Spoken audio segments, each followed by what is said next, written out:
Okay, good afternoon, ladies and gentlemen. Welcome to IISS. My name is Nigel Inkster. I'm the Director for Transnational Threats and Political Risk here at IISS.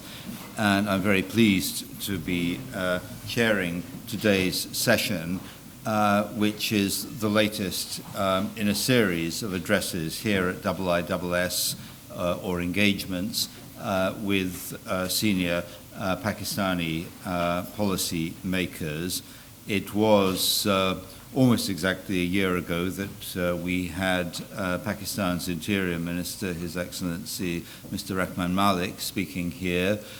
Since then, we have also had a private discussion with the Pakistani Army Commander General Ashfaq Kayani. And today, it's my great pleasure to welcome here Mr. Khawaja Khalid Farooq, who is the National Coordinator of the Pakistani National Counter-terrorism Authority. You will see from our invitation, Mr. Farooq has had a long and distinguished career in law enforcement in Pakistan, culminating in this most recent appointment. I'd like to emphasize that while Mr. Farooq clearly is who he is, his presence here in London is in a private capacity, and he has asked me to make clear to you that whatever remarks he may make should be considered his own personal remarks and not something that should be attributed as the views of the Pakistani government or state. That said, his remarks will be on the record, as will be the question and answer session. I've asked him to speak for the statutory 20-25 minutes to allow time for discussion and questions. I think this address is very timely, and the level of interest reflects the relevance and timeliness of a discussion on this topic. Only yesterday we saw an incident in which 9 Pakistani trainee police were murdered by a Tehreek-e-Taliban Pakistan assassination squad in Lahore. And although it is the case that in recent months levels of extremist violence and terrorism in Pakistan have been dropping somewhat, the levels of threat remain high, and with the potential to migrate from Pakistan further afield. The Pakistani government has acknowledged that it has this problem and is starting to take steps to deal with it, and the creation of NACTA, I guess is the acronym, is one of these steps. So I'd like to invite Mr. Farooq to take the podium and to explain to us what he thinks policy should be and how to deal with these problems. Thank you very much, Mr. Nigel Inkster, distinguished guest, ladies and gentlemen. I would be expecting a lot of questions, and I would just touch upon basic points about Pakistan and different areas, policy issues, and would welcome any questions you feel like asking, so we could interact more frankly afterwards. Pakistan is a wonderful country, and it's a wonderful and enigmatic country as well. It's very mysterious, diverse in different aspects, and it's the 6th largest state in the world, and it has got the 7th largest army in the world. It has got the 7th nuclear power in the world, and there's so many other attributes one could go on explaining, and it has diversity in culture, linguistically, and culturally. Different types of cultures are there.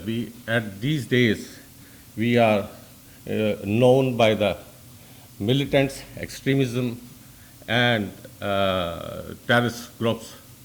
So that it obscures the other relevant issues, areas, which are very, very important.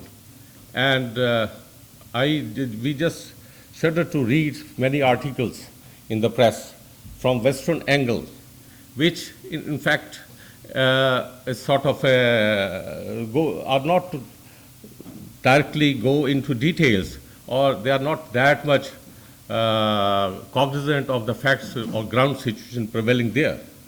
Things are not that much bad.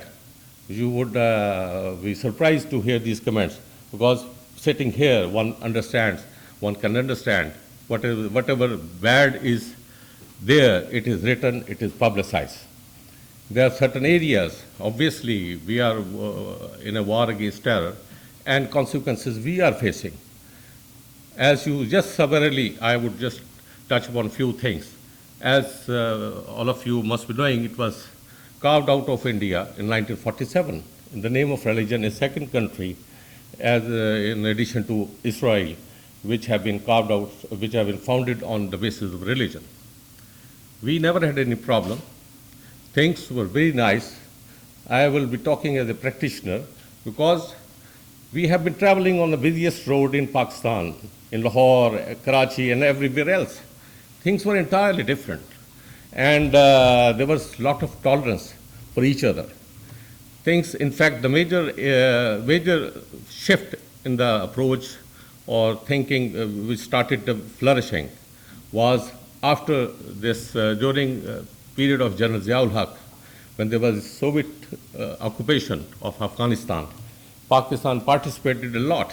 Armed Forces, IISS, which is being accused these days in a very bitter taste, played an active role in supporting American and Western countries' support to Pakistan, directly, indirectly, for war against, for withdrawal of forces by the Soviets from Afghanistan.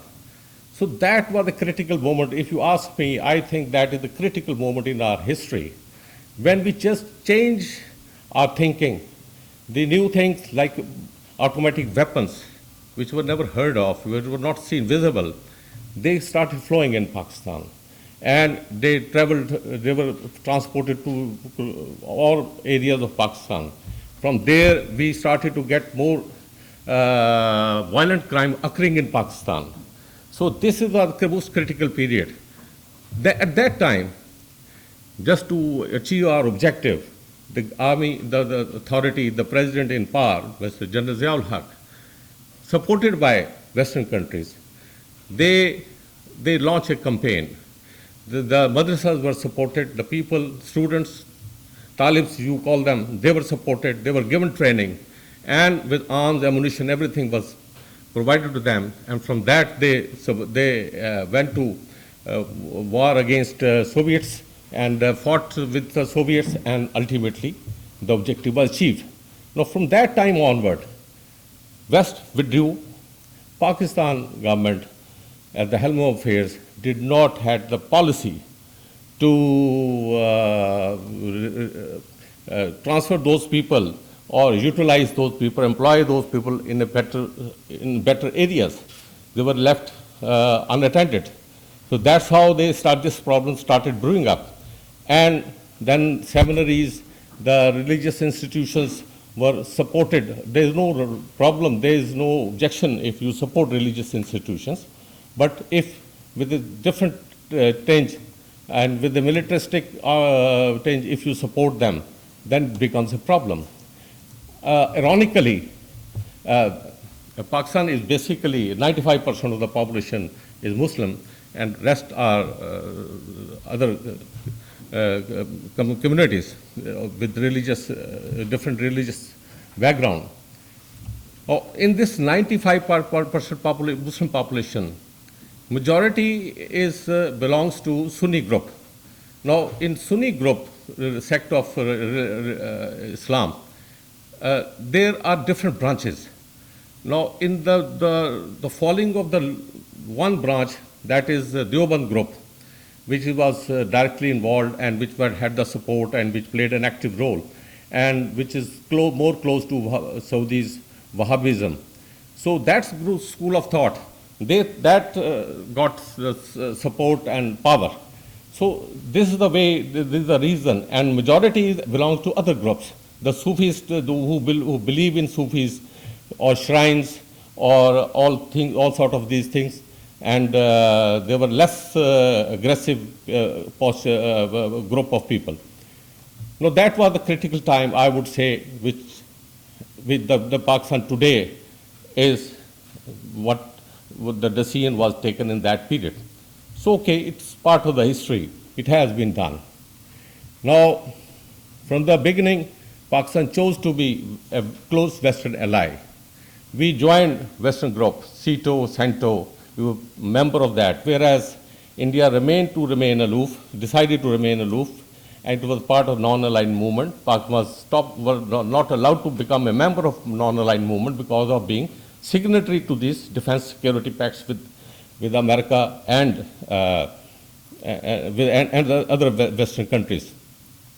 Now, these days, what obscures the public opinion is, we keep on hearing many things, that Pakistan is supporting the terrorists and things like that. My question is, how 35,000 people of Pakistan have been killed? Who killed them? Is it Pakistan itself who is killing these terrorists, who is supporting these terrorists to kill its own people? More than 5,000 to 6,000 persons from military, they have been killed. You didn't have so many casualties even in 9/11. So we are basically the sufferers. Now, what projection we give is because of these incidents occurring there. But all said and done, again, thank God, things are now coming under control. The operation launched by Pakistan Army in Swat was commendable. It was historic. It was a new which they followed. It was the fish out of water doctrine, and it was generally such sort of doctrine is not followed. Although it did cost a lot of money, it did cause miseries to the common man. The people have to be withdrawn, they had to be displaced from their home to grapple with the militaries and to save the lives of the innocent people. We paid the price and people were withdrawn. Now, why the West forgets?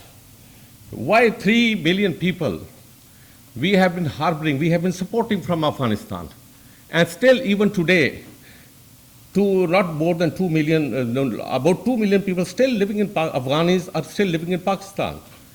So who is supporting them? If it is not a viable country, then who is supporting them? International help is there, but not to that extent. It's not fully accounts for the expenses. We had floods, we had earthquakes, we had 3 wars, major wars with India. Despite all this, we have survived, which indicates the resilience of Pakistan. And the only thing, maybe some question is asked, but I would like to offer my views on it. I was just talking to Honorable Nigel Inkster, that what the West should do to bring peace into this area. I think they should contribute, they should assert their direct or indirect roles, or diplomatic channel, whatever you may call it, to bring peace between India and Pakistan and get to resolve issues basic between India and Pakistan. One is Kashmir, the other is water dispute. I'm not saying what sort of settlement, it should be honorable, respectable, reasonable to both the countries. I think if that is done, it will help the whole of the area a lot. India also recognizes the issues, I personally feel, and now at least they understand. If Pakistan withers, then things would go open and would cause so much serious problems for India. Nobody can imagine. It's a nuclear Pakistan. So I think India also understands this. The effort, they lost an opportunity, a very good opportunity during Musharraf's period, when almost agreement had been made between India and Pakistan when he visited New Delhi because of the hawks or some other reasons that it could not be finalized. But still today, I think it is better for both the countries to have better relations, resolve the basic issues, framework, they can always decide. So that is for the governments to decide. But mentally, I tell you, people are for it. Why? For example, I would just quote one of the initiatives by the private sectors. For example, Young Group of Pakistan and Times of India, they have started a joint effort for reconciliation between India and Pakistan, to have better relations between India and Pakistan. And it was, in Urdu, it was called Aman Ki Asha, which means quest for peace. They had different forums, and recently, the people from the big businessmen from India, they visited Pakistan on the invitation of this forum. And they would talk on media by both the business tycoons of both the countries. They were so positive about each other's help and response. Both the groups were happy. What I mean to say, we should support these pressure groups in both the countries. So in case of in any event of problem arising at the government level, these pressure groups, these vested groups would have a calm down effect on the policies of government to avoid and to pressure and not to go to violent skirmishes or even war. So that would be very devastating. So from that angle of, I would say, people, I've been listening to people who visit India or people coming from India to Pakistan. For the common level, common man's level, they are very happy. They are well treated by both the countries. So what is required in this area, that would help us as well India, I would say, from spending a lot of money which should go to the poor classes, and that would help strengthen the defense and prosperity and economic well-being of both the people of Pakistan and India. Now there are other areas in which one can go on and for a long time, but I won't like to go because there's likely to be a question-answer session. But certain areas in Pakistan, there are many things the government has done which are very positive, which are going to have a long-lasting, long-term positive impact. For example, the National Finance Commission has given a lot of power, has devolved for more financial resources to the provinces. Now, there is more money with the provinces to spend on development and the way they want to spend it, and the area where they want to spend it.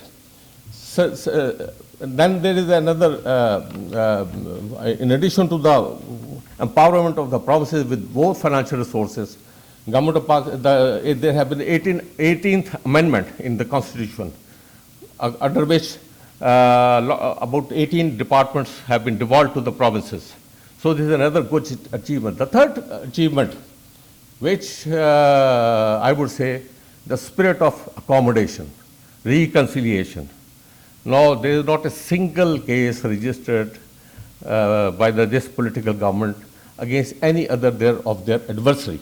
This is a new phenomenon developing in Pakistan. It used to happen earlier, that anybody who would come in power would try to squeeze its rival opponent parties. Another thing, there are a few other important points, which is a very positive thing. I am mentioning these just points because they indicate the viability, the strength of Pakistan. For example, the judiciary. Now, independent judiciary has assumed a lot of strength, and some may disagree with certain decisions. That's a different, besides the thing. But ultimately, it is going to strengthen the system in enforcing the rule of law. So this is a great achievement. Then third important point is, in this aspect is this rise of strong electronic media. This is, I think, which tears you apart every night. These talk shows on politics against about politicians have become almost a sort of funfair as well. They talk, so many things are talked about, but it does express the feelings of the people.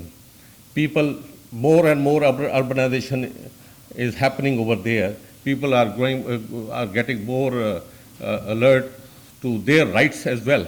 So all these few things I have referred indicate a positive change in Pakistan.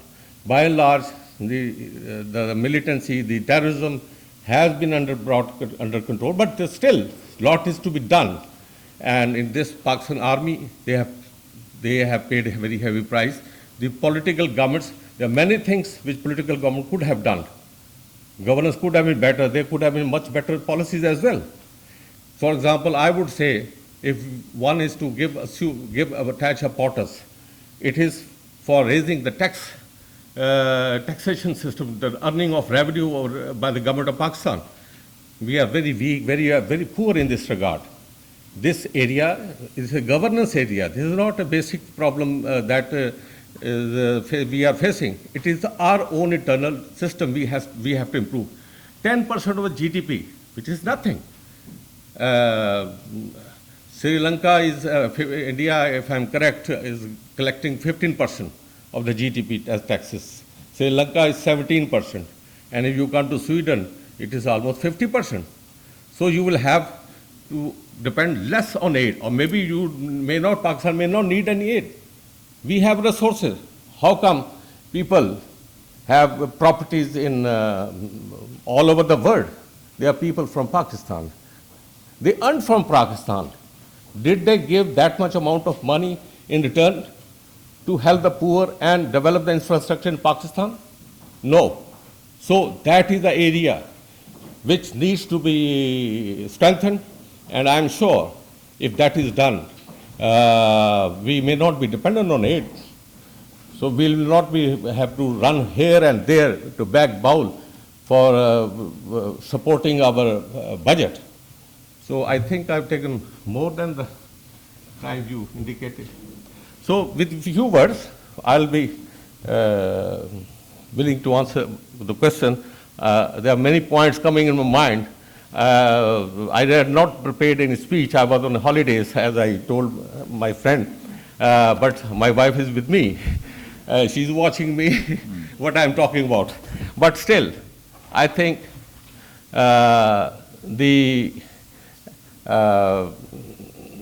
whatever we did for rest of the world should never be lost sight of. It should be acknowledged. We should not be ridiculed for few things. The friends should not become masters. They should not close their eyes. There could be always difference of opinion. But that does not mean you just withdraw and just choose to become enemy overnight. So this tolerance has to be there. Democracy is flourishing. It has to be strengthened. The rate of economic growth may not be that much high. It used to be. We were not bad. It was basic problem is this war against terror. We are suffering from all angles, physical level, human levels, and the economic level. The direct foreign investment has gone away because of the security situation. So these factors, and there should be accommodation, we have to live there. We have to deal with these people afterwards as well. You may withdraw, but we have to be, they are our neighbors. We have to be there. So our interests should also be kept in mind. Thank you very much.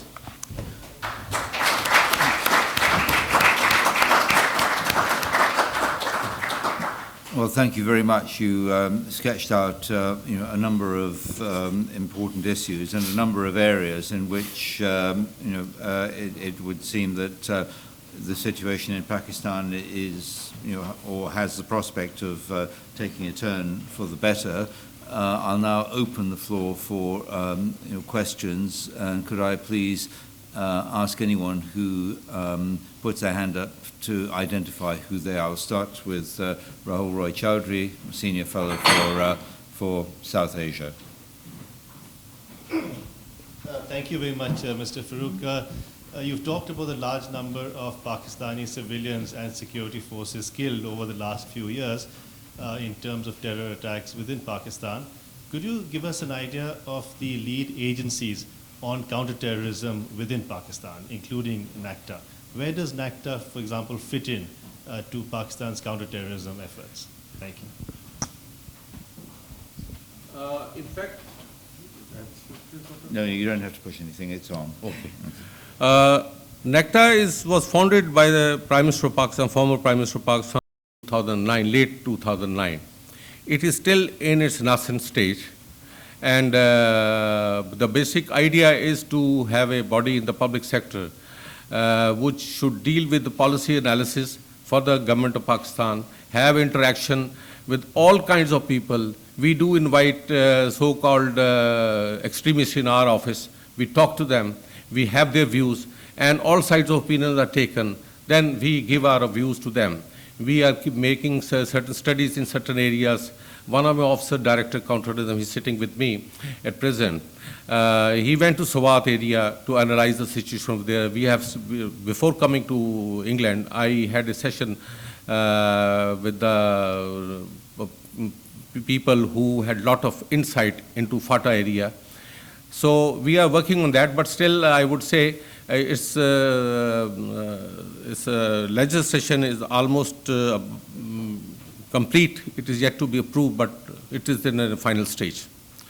And I think what is required is there is a better coordination between the intelligence agencies like the IISS, as well as the civilian law enforcement agencies.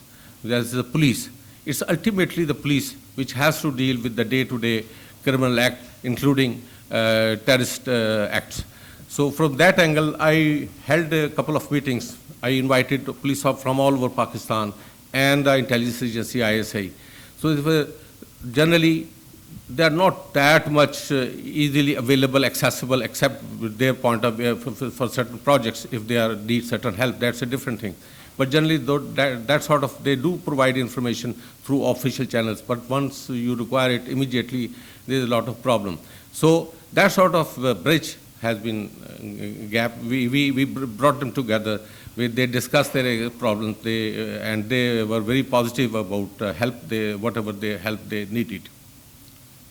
Thank you very much. Gentleman in the second row there. Hands coming up. Yeah. Noor Kumar, I'm a member of the Institute. I entirely agree with you that resolution of India-Pakistan disputes would pave a long way in creating stability in the subcontinent and therefore peace and prosperity. Now the issue is, you suggested that there was almost an agreement reached the end of 2006 with India and Pakistan. Well, what problems have arisen since, including that agreement, and how will your plea for Western help, help in that direction? In fact, afterwards, the Musharraf's government was in problems. So obviously, what I may be wrong. I'm not a foreign policy advisor, or don't have the insight, but what I think, India probably shied away because they thought the government is going. And always it happens when you see that the other government is not there or is likely to go, so they don't want to come to an agreement with that authority. So probably that was the reason. And when this government came into power, again, talks have started continuing now. And for example, now again, you have raised a very relevant question. What has been done positively by the government with regard to India-Pakistan? This is the most favored nation resolution that has been passed. India has been allowed. Now, it was a difficult decision because of the background. You always keep in mind the background we are inheriting. So it is a difficult decision for any political government, especially in Pakistan, to take. But they have taken it. So it is moving in the right direction. So things are improving. And there is more frequent now exchange of visits from both the countries. And I'm told that track 2 policy is also going on. But I think India would also like to wait as the elections are to be held in Pakistan very soon, less than 1 year. They are due in next year, early next year.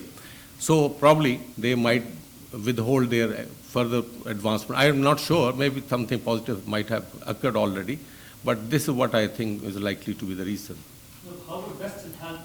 Western help, I would say, it's friends do help each other.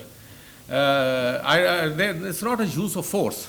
Obviously, there's a diplomatic channels, and they have been using, Americans have been using, they have been bringing thaw between India and Pakistan at one stage, and Western countries, they haven't been playing positive role. I don't want there is a coercion or pressure like that. It's a friendly, because if you want to peace, you want to have better relations and better future in that area, because it's the most populous area in the whole world. More than 1 billion people living there, and if something, God forbid, happens, both are nuclear countries. So anything can go bad. So from that angle, I would say, it is required.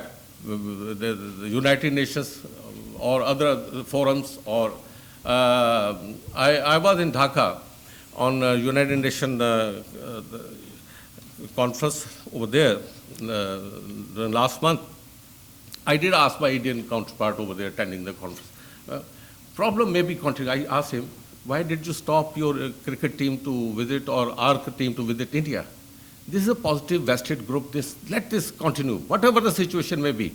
Because at least it will marginalize, it will reduce the negative impact of the other things which may be happening. So I think these policies should never be stopped, even in the crisis period. Okay, the lady in the penultimate row there, please. Thank you. Jane Sharp from King's College. I had a question, sir, on your view of Western diplomacy towards Iran, particularly in view of the way that the Americans are wanting Iran to have no role at all in Kofi Annan's peace plan for Syria. Do you think that the way the West isolates Iran diplomatically is helpful to you or a hindrance? I think this goes beyond my area. It's a personal view. I may be wrong, madam. I think you can't ignore. The neighbors in any area can't be ignored totally. If you are settling, you may ignore Iran in American continent or on the Europe. But once you are talking the same area, you have to take into account the views of all the countries who are neighboring those countries.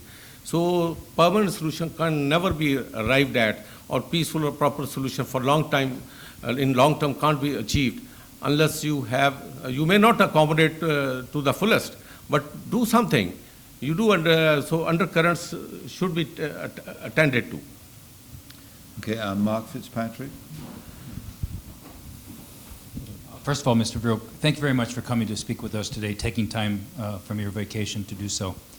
I'm Mark Fitzpatrick, the director of the Non-Proliferation and Disarmament Program here at the Institute. One of the reasons that there's concern in many countries about the terrorist problems in your country is because of the nexus of terrorist groups and the nuclear weapons. You mentioned Pakistan as the 7th nuclear weapons country. It was the 7th to test a nuclear weapon. It's probably the 4th, will soon be the 4th in terms of number of nuclear weapons. So when I and my colleagues talk with those who are in charge of the nuclear forces, General Kidway, we come away with a sense of competence, that he is sincere when he says that Pakistan's nuclear weapons are as protected as well as any nuclear weapons state. Of course, we all know that in almost every nuclear weapons state there are lapses. Some go missing at times, and so there's never a complete control. Last year, there were some incidents that gave me some reason for concern, though, about some breakdown in ability to protect facilities. There was the attack at the naval base at Karachi that lasted for 16 hours before it was quelled. There was the assassination of the Punjab governor by his own security forces. I'm wondering if you can offer any further reassurances that about the protection of Pakistan's nuclear forces not falling into the wrong hands. Thank you, sir. I don't think there is any cause for alarm or any reason for concern because they are well protected. And the places or incident you have referred to, in fact, the attack or there were lapses in Mehran-based Karachi attack, which was an entirely different type of structure, and security level was entirely different.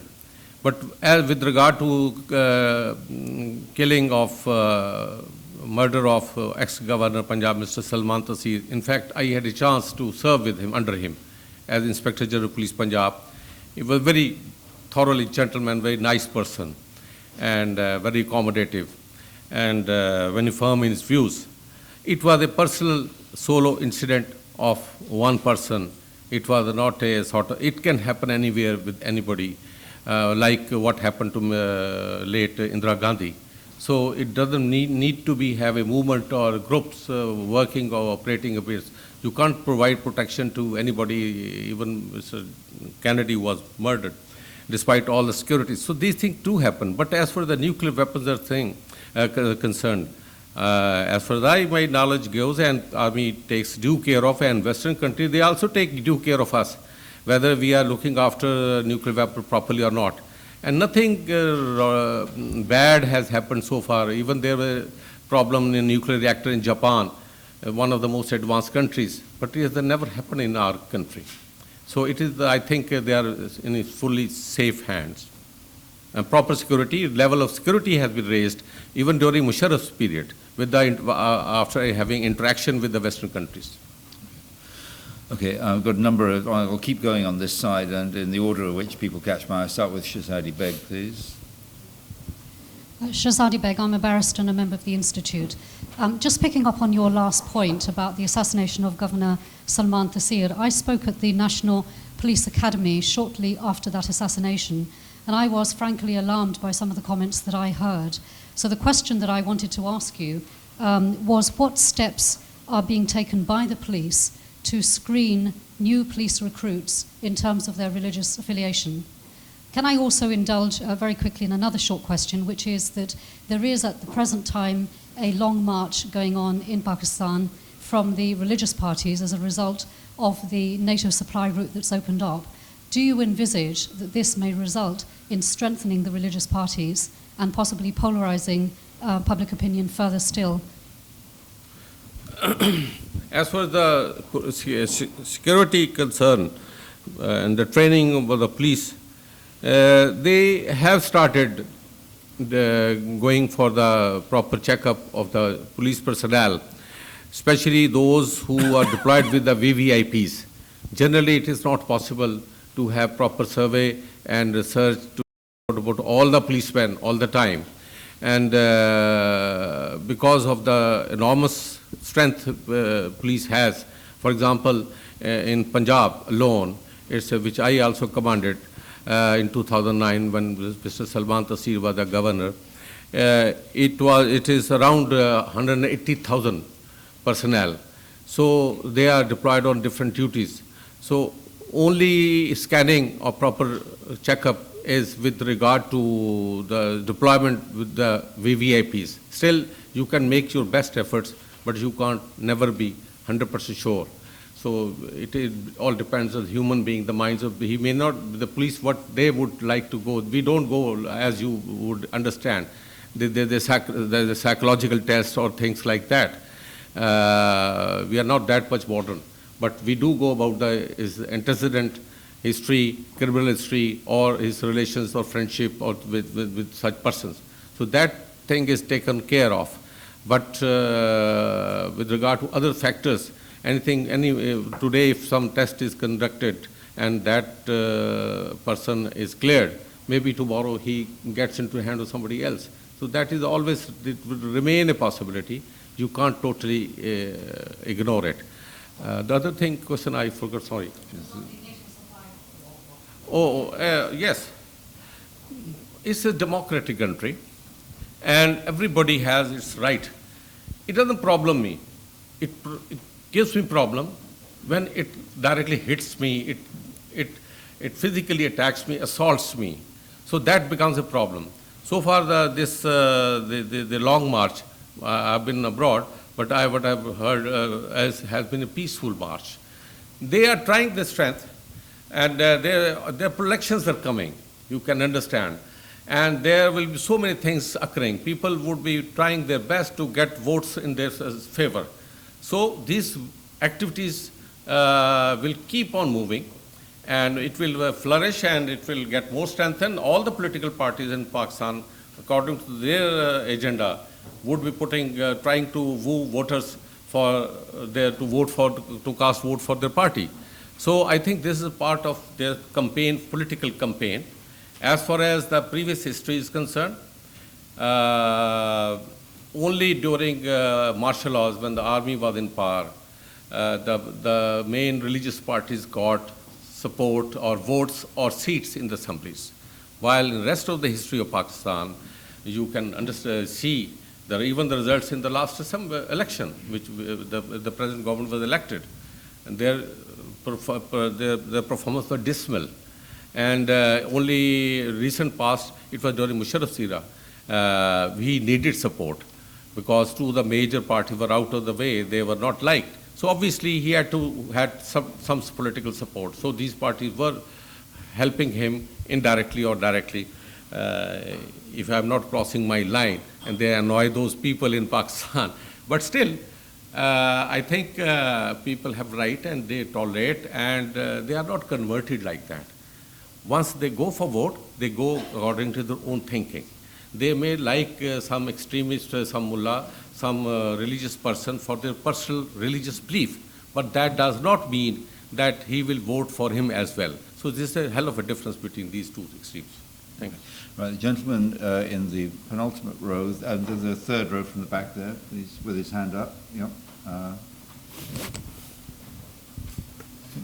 Hi, Khawaja Sahib. Thank you for a wonderful talk. My name is Bilal Baloch. I'm a special assistant to Vali Nasser in Washington, D.C., and write on Pakistan and U.S.-Pakistan relations. My question, I wanted to change track and for it to concern Pakistan's domestic politics and security specifically. You spoke briefly about increasing urbanization, and I wanted to talk to you about Karachi, a city that I've been researching for some time now. And I wanted to ask you specifically about the training of the police. What is being done from a government level, NACTA specifically? You said it's a nascent organization, but where does it envision the training of police and the development of police as an agency to combat not only terrorism and criminal activity in Karachi, but also to stamp down on an urban space which provides rest and recreation for terrorism and terrorist groups, and is very important to the viability of Pakistan as a whole, but at the moment, for me, appears as a city which isn't very viable at all. Thank you. In fact, all the governments in all the provinces, they are allocating more and more funds for police.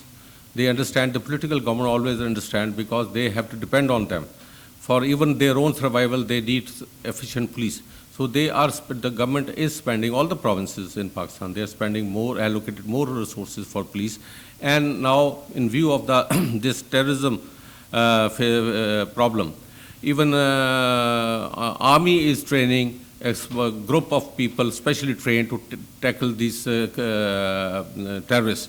They are given commando training, and that is a level which is equal to the training given to their commandos in the army. So army, and they have also trained police people who are now further training after getting training from the army. They are also involved in training their own force. But that nucleus, that specialist force, is obviously can't be very wide, very maximum. Problem in Karachi is of economic interest. Different groups are involved. And problem with the government always is maybe it's a phase of reconciliation, and lot of huge economic interests are involved. And even few more groups have come up over there who are also exercising their authority, their pressure to get more resources for them. So that problem is there. There is a way it can be handled, but the problem is the political side. it is difficult for the political government if they want to continue. And any comment, I'm not referring to any group that they want to control whom, no. I'm just saying that in the political government, you have to accommodate.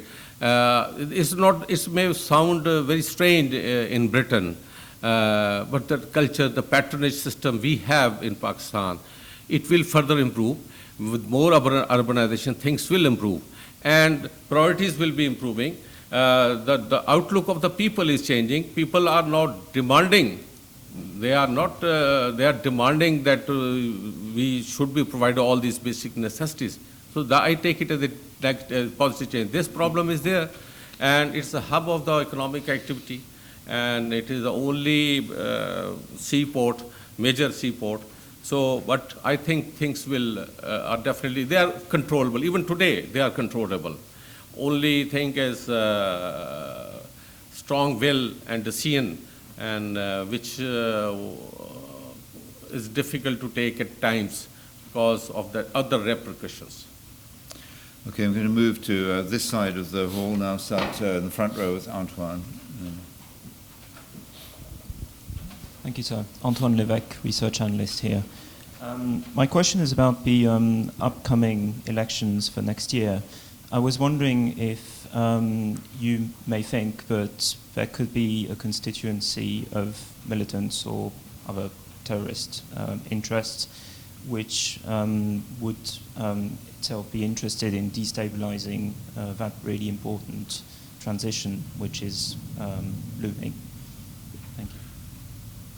Yes, they can do certain activities or put pressure to sabotage, especially two provinces, Khyber Pakhtunkhwa, formerly called Northwest Frontier Province, and Balochistan Province, only these two areas. But I think the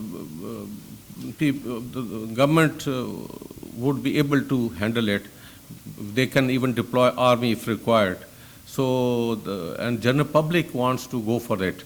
If the majority in the people living in that area want to contest election and they want to participate. But these sort of terrorist acts like suicide bombing, things like or bomb blasts, things can happen. You can't guarantee all the security despite deployment of heavy force. But doesn't matter. It will happen, and government will be able to get it done. Gentleman in the second row.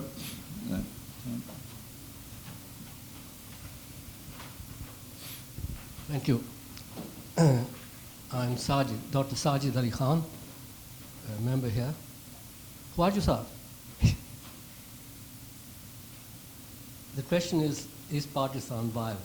So I reckon your answer is yes. But can I ask you, since you are IGP, and since you mentioned Swat, when I was in Swat last, it was a beautiful place. We were building a ski slope. The most peaceful place, in fact, I would say, in that province. Well, I have been everywhere in Pakistan. That was delightful. They all told me just like Switzerland, but it's meadows and so on. But would you not agree that to send a blockheaded army chief to destroy the place, destroy the population, send them off as refugees, was not really the sort of thing that makes Pakistan viable? You're an IGP. Could you not have devised, it must be a lot slower, of course, but could you not have devised a method where you could identify through intelligence, the intelligence man there, sitting there, didn't do very well for us in England, but he knows how to do it, to have isolated the people, the wrongdoers, and got rid of them rather than the population. Second, somebody's mentioned Karachi. When I was there in '69, it was like paradise, coming from winter in England to Karachi, where everybody was building big houses, every bedroom had a bathroom and all that sort of thing. Now, 33 years later, strikes me it's not very good. The last point, if I may. Could it end with a question mark, please? All right, I'll end it with a question mark. I'll start with the question, Martin. The last point is, do you not think that your strategic depth, of which the blockheads in the army keep on talking, your strategic depth lies in India, of course. You can imagine driving from Karachi straight through to Jaipur, Hyderabad, Bhopal, Rampur, UP from or to Agra. These are all Islamic centers.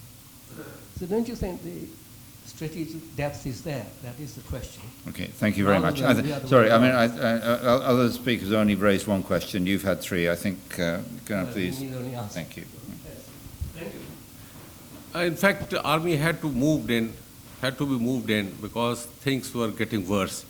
And there was, in fact, even people inside, they were fearing that, and the impression was probably Taliban are going to take over Islamabad. Perception may be wrong, that's a different, but that was there. Government had to do, army had to do, and come into force and into action over there. Even Western countries were watching, our allies were pointing out what is happening over there. In fact, they were not happy with our style of negotiation with these terrorists. But we had to go with the cultural traditions. First, you had to negotiate with them, try to bring them around, which failed. We gave them power. Then they took over Swat. There were agreement between Pakistan government, the provincial government, and those groups, religious groups. They were allowed to operate, but they withdrew from their promises. And I think there are many things which have happened for the good. For example, the policies they adopted in Pakistan, because in the beginning, many people in Pakistan thought that, at least a group of people thought, who are fundamentalists or religious-minded, I would say, thought that they are going to enforce Islam. This was their slogan. And they thought they are doing good. But when they saw their style of, the type of Islam they want to impose, people were scared. So that myth, that impression about these groups, the type of Islam they want to enforce, I think that helped the rest of the country. It helped us. And then there was political support. And people joined together and people were happy. And because of that, then this had to be done, because then they would have felt encouraged. As for India, the strategic depth is concerned, the center of gravity would change if things, in my earlier discourse, I have mentioned, if we improve relations. If Pakistan had to work as a security state because of its strained relations with India from the beginning, from its inception. And we have maybe Indians have bitter impression about us as well, but we have bitter experience. Our country was divided and we suffered a lot. But besides this, these are things of the past. People are happy, ready to move for honorable resolution and better relation between India and Pakistan. If that is done, I think it will do wonders for rest of the world as well, in addition to the subcontinent. Thank you very much. The lady in the second row has been very patient. Hello, Sadia Ahmed, master student at King's College. You touched briefly during your speech on the accusations that get thrown at Pakistan from the West, and it sort of seems to be accepted that the ISI or the government target those elements which are against the Pakistani state, but leave alone those against the US and Afghanistan. So what I'd like to ask you is, do you think there's any justification at all for Pakistan being labelled a double-dealing state? Double? Dealing. How do you say it? How do they prove it? In my earlier discourse, I mentioned one point. 35,000 people killed in Pakistan. Who killed them? Did we kill ourselves? If we were double dealing, then did we kill ourselves? Today, America wants to negotiate with the Haqqani group as well, because they are the enemies. You have to talk to them. If Pakistan wants to talk to any group, because they live there, that doesn't mean we support their aims to act against the NATO forces. But you have to have a dialogue. if you want to have a stability, peace in your area, they are the people who will continue to live there.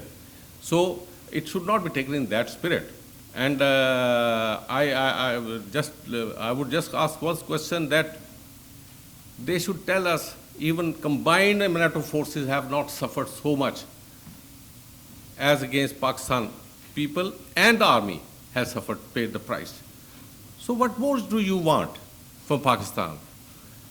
Right from the Soviet invasion, now till today, and our whole cultural society, the economic, the socio-economic fabric has been damaged a lot. We have paid the price.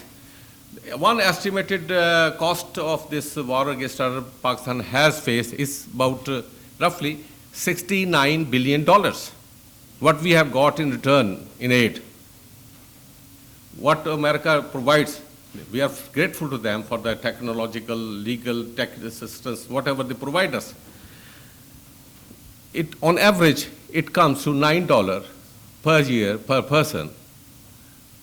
And it's the estimated, the total allocated, not the actual disbursed. So whatever it is, we are still thankful. They have been helping us in many ways.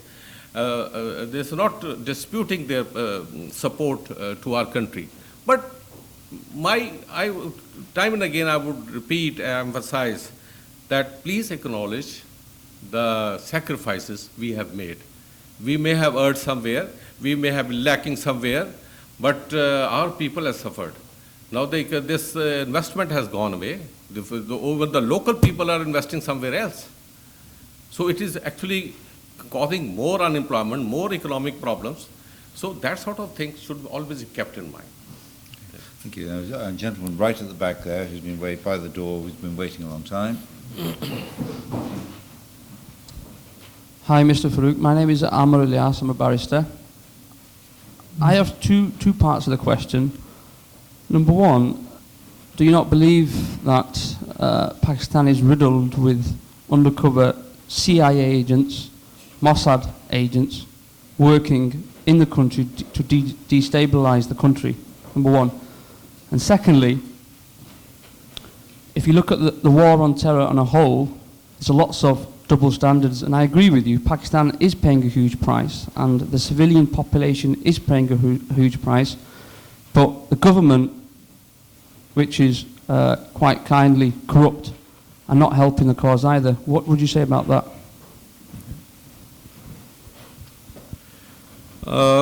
The first question with regard to intelligence agencies, I think all the countries, they have their intelligence personnel working in important areas for all the countries. So I think there is no need to go into the investigation. It is an established fact. Every country looks after its own interests. They do have their security personnel, intelligence personnel deployed over there. As with regard to the second part of the question about the corruption, it's not to be justified. It's rampant in the whole area, not in Pakistan alone. Main problem is that of the political accommodation. The political parties are banned or are not allowed to operate for almost a decade. When they come into power and the local population, the culture is of clan patronage type of character is there, culture is there. So they do accommodate their workers who have been sent to jails, or they suffered their economic losses they suffered, or physical losses they suffered. So these things do happen. I think need a lot is to be done about it. It needs to be improved things, and furthermore, the positive things which I mentioned was that rule of law, supremacy of rule of law is getting more strength, and some may disagree, or certain points one may have different opinion, but Supreme Judiciary is very actively participating, is exercising its authority, And I think maybe when you start these things in the first stage, some certain problems do occur, or the overstepping is observed sometime. But in the due course of time, these things they get matured, and every organ of the state works within its domain. Okay, thank you. We've just got time for two more questions. The gentleman in the second row, and then the gentleman right in the corner, in that order, please. Thank you. Alistair Hall from King's College London. I just had a very brief question about the US-led drone strike campaign in Pakistan's tribal areas. Really, it was just if you could offer something of your own views in terms of the strategic value of drone strikes as a tool of counterterrorism. Okay, fine. We'll perhaps hear the last question, and you can take, if you're happy to take the two together. Okay, yes. Salim Chauhan from Green Proposition. We're here as guests of the Institute. We lead trade delegations into the whole of Southeast Asia region. I just wanted to ask Mr. Farooq what impact the energy crisis in Pakistan is having upon the security sector. Thank you. Okay. Energy crisis is having on Pakistani security sector. Right. Okay, so drones first. Drones first. With regard to drones, it's a very hotly debated question in Pakistan. Whether it has achieved its objective, its targets, in certain areas, yes, but we don't know. Americans have not divulged the exact achievement they have made. For example, if 200 persons have been killed, how many of them were innocent and how many of them were actually involved? So this is a very hot, and this is a issue in which Pakistanis feel strongly about it, and they have voiced, and all the media, all the general public, at all the public forums, they have strongly opposed it for the simple reason. If you, for example, if you want to have, if you think strategically it is benefiting, it is helping, so better have it with the consent and joint operation with the government of Pakistan.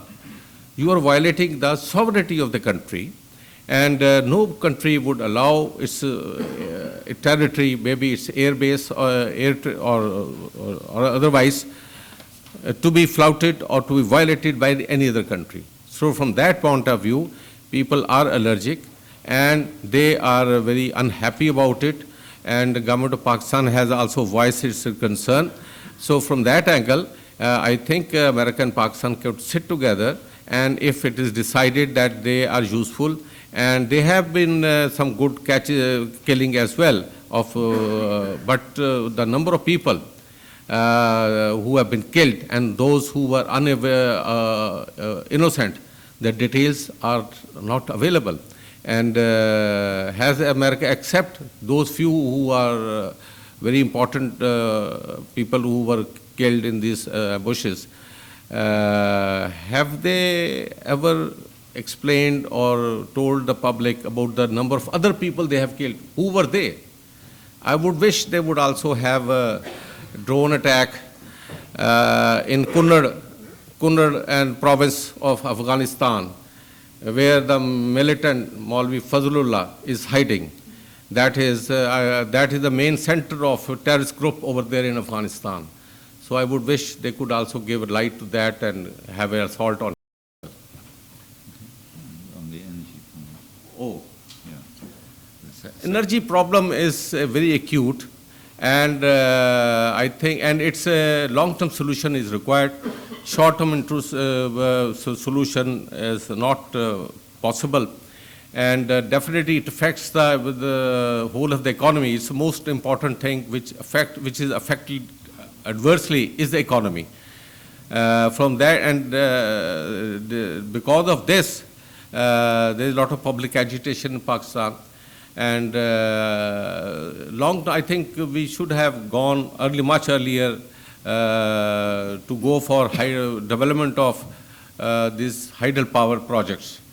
And we are going for the thermal power project. Government is subsidizing. It's a sort of vicious circle the government is moving in, because they have to, most of the power produced nowadays is from thermal power stations. So the cost of oil rising, more bill. You can't pass on a whole of the bill. It's already beyond the capacity of common man.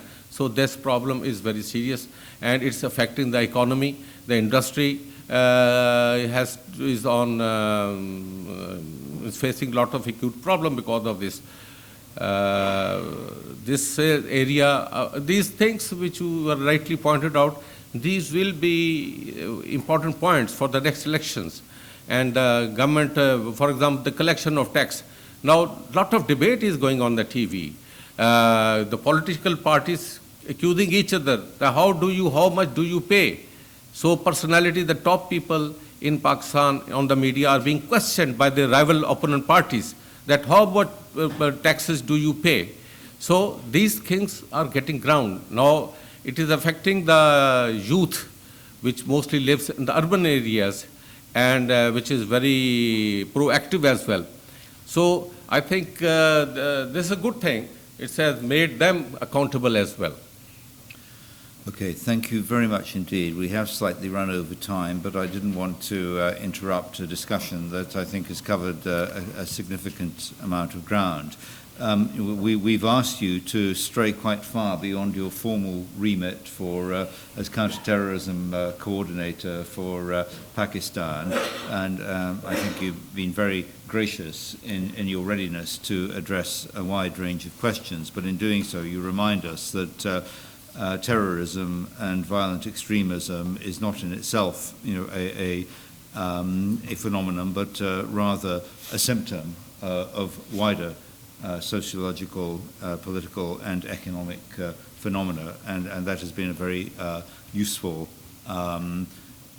setting in context of Pakistan's particular terrorism and security problems. So thank you very much indeed, and can I please ask you to join me in thanking our speaker. Thank you.